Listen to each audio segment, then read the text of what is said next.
Asia cup final Bharat ने record 8वीं मरतबा टाइटल अपने नाम कर लिया। भारतीय बॉलर्स ने श्रीलंका ढा दी। मेजबान टीम महज 50 रन बनाकर पवेलियन लौट गई।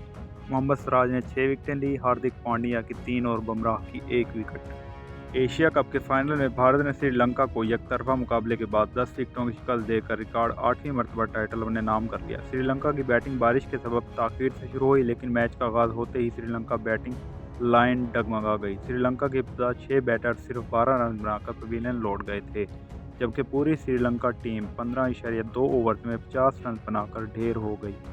बुमराह ने पहले ही ओवर में ओपनर कोशाल परेरा को आउट कर दिया। श्रीलंका के कप्तान दासन शंका समेत 4 बैटर 0 पर आउट हुए, जबकि पाथम नसानका 2 और धनंजय 4 रन बनाकर आउट हुए। श्रीलंका के 9 खिलाड़ी डबल फिगर में दाखिल न हो सके। कौशल मेंडिस 17 रन बनाकर नुमाया रहे, 5 खिलाड़ी 0 पर आउट हुए।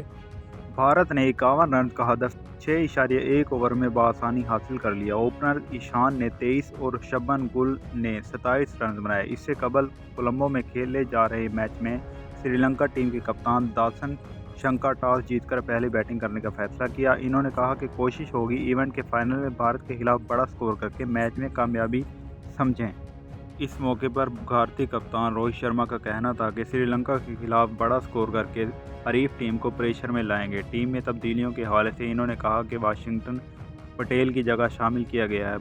भारत का स्क्वाड कप्तान रोहित शर्मा, शिबन, विराट कोहली के ईशान किशन, हार्दिक पांड्या, जडेजा, कुलदीप यादव, मोहम्मद सिराज शामिल है, जबकि श्रीलंका का स्क्वाड कप्तान दासन शंका, कौशल परेरा, पाथम नसानका, कौशल मेंडिस वगैरह शामिल हैं। एशिया कप फाइनल भारत ने रिकॉर्ड 8वीं मरतबा अपने नाम कर लिया। भारतीय बॉलर ने श्रीलंका ढा दी। मेजबान टीम महज 50 रन बनाकर पवेलियन लौट गई। मोहम्मद सिराज ने 6 विकेटें ली, हार्दिक पांड्या की 3 और बुमराह ने 1 विकेट हासिल की। क्रिकेट की हर अपडेट हासिल करने के लिए हमारे चैनल को सब्सक्राइब करते हैं। वीडियो को लाइक और आगे शेयर करना मत भूलिएगा। Thank you.